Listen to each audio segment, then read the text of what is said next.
जय हिंद साथियों, आपका अपने यूट्यूब चैनल एनपीए एनएफ से हार्दिक स्वागत है। आज की जो हमारी क्लास है वो साइंस से संबंधित है।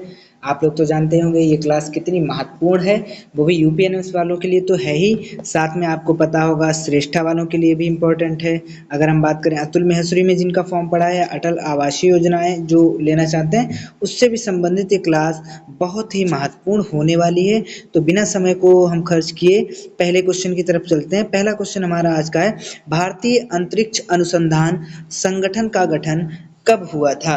तो भाई इसका सही जवाब हो जाएगा आपका 1969। ऑप्शन नंबर ए बिल्कुल ही हमारा सही जवाब हो जाएगा, जिसको हम इंग्लिश में इसरो बोलते हैं, राइट। अगला क्वेश्चन देखते हैं, क्वेश्चन नंबर 92।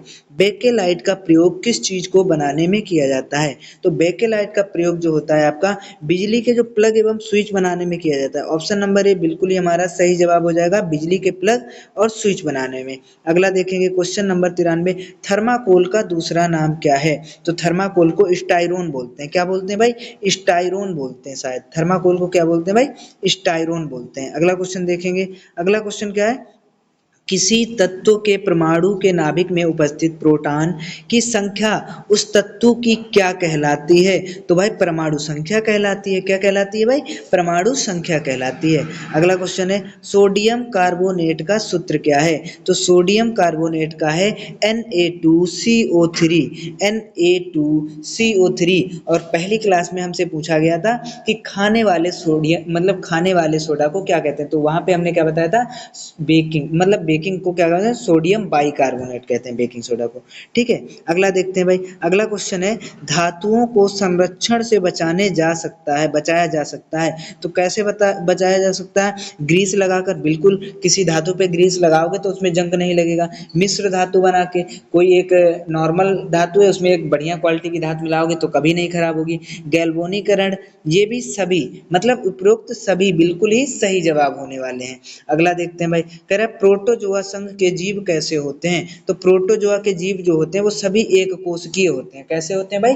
एक कोशिकीय होते हैं। अगला क्वेश्चन देखेंगे। अगला क्वेश्चन है, विषाणु की खोज किस सन में की गई थी? तो विषाणु की खोज आपकी 1892 में हुई थी। कब हुई थी? 1892 में हुई थी। अगला क्वेश्चन देखेंगे, कह रहा है विश्व एड्स दिवस कब मनाया जाता है? तो विश्व एड्स दिवस आपका 1 दिसंबर को मनाया जाता है। मोस्ट इंपॉर्टेंट है, पूछते रहते हैं, फिलहाल डेज आपके जरूर आएंगे। तंत्रिकाएं से अनेक धागे जैसी संरचनाएं निकलती हैं, उन्हें क्या कहते हैं? तो उन्हें डेंड्रॉन कहते हैं। क्या कहते हैं भाई? डेंड्रॉन कहते हैं। अब जब इनको बिल्कुल ही डीपली पढ़ोगे तो हमेशा याद हो जाएगा। पीयूष ग्रंथि से निकलने वाला हार्मोन क्या कहलाता है? तो भाई पीयूष ग्रंथि से वृद्धि हार्मोन निकलता है। क्या निकलता है? वृद्धि हार्मोन निकलता है। अगला देखेंगे भाई, बच्चों को जन्म देने वाले जंतुओं को क्या कहा जाता है? तो भाई जब बच्चों को जन्म देते हैं उनको हम क्या कहते हैं? जरायुज कहते हैं। क्या कहते हैं भाई? जरायुज। क्योंकि अंडयुज का मतलब हमने कल सीखा था, जो छिपकली होती है वो अंडयुज होती है, हमने पिछली क्लास में सीख लिया था। जो अंडे को जन्म दे वो मतलब अंडयुज, और जो बच्चों को जन्म दे उसको हम जरायुज कहते हैं। मतलब यहाँ से एक क्वेश्चन 110% आपसे पूछा जा रहा है भाई। अगला देखेंगे, विश्व तम्बाकू निषेध दिवस प्रतिवर्ष कब मनाया जाता है? तो ये आपका मनाया जाता है भाई 31 मई को। पहला जवाब बिल्कुल ही सही होना चाहिए भाई। अगला क्वेश्चन देखेंगे, क्वेश्चन नंबर 104। समाज में शिशु लिंगानुपात की असमानता को दूर करने के लिए कौन सी महत्वपूर्ण योजना चलाई गई थी? तो बेटी बचाओ एंड बेटी पढ़ाओ को। बेटी बचाओ एंड बेटी पढ़ाओ को। अगला है, मिशन इंद्रधनुष में कितनी बीमारियों से बचाव के टीके लगाए जाते हैं? तो भाई 7। कितने? 7 बचाव होते हैं। क्लियर है। अगला देखते हैं भाई, मिशन इंद्रधनुष मोस्ट इंपॉर्टेंट है, याद रखना है। कोशिका विभाजन को प्रेरित करने वाले हार्मोन का नाम क्या है? तो साइटोकाइनिन है नाम उसका। क्या है भाई? साइटोकाइनिन नाम होता है। क्लियर है। अगला देखते हैं भाई, पहला पैरा ओलंपिक खेलों का आयोजन किस सन में हुआ था? तो ये आपका हुआ था 1960। कब हुआ था? 1960 में हुआ था। क्लियर है। अगला क्वेश्चन देखते हैं, कितनी प्रकार की अक्षमताओं को दिव्यांगता की श्रेणी में रखा गया है? तो आपके टोटल 24। कितनी? 24 अक्षमताएं होनी चाहिए। क्लियर, टोटल 24 अक्षमताओं को दिव्यांगता श्रेणी में रखा गया है। विद्युत धारा का एसआई मात्रक क्या है? तो विद्युत धारा का एसआई मात्रक एम्पियर है, हम पहले ही सीख चुके हैं। और मात्रक भी आपसे पूछे जाते हैं, हर सभी में आपका मात्रक पूछा जाता है। एकांक आवेश को चालक के एक सिरे से दूसरे सिरे तक प्रवाहित करने में वह ऊर्जा को क्या कहते हैं? तो भाई उसको कहते हैं विभवांतर। क्या कहते हैं? विभवांतर कहते हैं। अगला क्वेश्चन है, स्वस्थ आंख से किसी वस्तु को स्पष्ट देखने के लिए न्यूनतम दूरी कितनी होती है? तो 25 सेंटीमीटर बिल्कुल हमारा सही जवाब होगा। कितना होना चाहिए भाई? 25 सेंटीमीटर होना चाहिए। अगला देखते हैं, भारत का पहला तेल कुआं कहाँ खोदा गया था? तो भारत का पहला कुआं भाई असम में खोदा गया था। कहाँ? असम में। अगला क्वेश्चन देखते हैं भाई, क्वेश्चन नंबर 113 हो गया है। कह रहा है द्रव सोना किसे कहते हैं भाई? तो द्रव सोना भाई हमने पहले ही सीख लिया था, ये हमारे पहले क्वेश्चन में आया था कि द्रव सोना किसे कहते हैं। तो पेट्रोलियम बिल्कुल ही हमारा सही जवाब हो जाएगा। किसको कहते हैं भाई? पेट्रोलियम को द्रव सोना कहते हैं। हेमेटाइट किसका अयस्क है? तो आपसे अयस्क भी पूछे जाएंगे। किसका है भाई? आयरन का है। ऑप्शन नंबर ए बिल्कुल ही हमारा सही है, हेमेटाइट आयरन मतलब लोहा।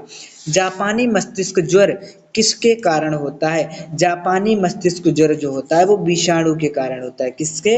विषाणु के कारण। अगला क्वेश्चन देखते हैं भाई। अगला क्वेश्चन है, कार्य करने की क्षमता को क्या कहते हैं? तो कार्य करने की क्षमता को ही ऊर्जा कहते हैं। आपके अंदर ऊर्जा कितनी है, आपके अंदर कार्य करने की क्षमता कितनी है। क्लियर है? ऊर्जा को कार्य करने की क्षमता कहते हैं भाई। अगला है, मनुष्य के कान के कितने भाग होते हैं? तो भाई मनुष्य के कान के 3 भाग होते हैं। कितने भाग होते हैं?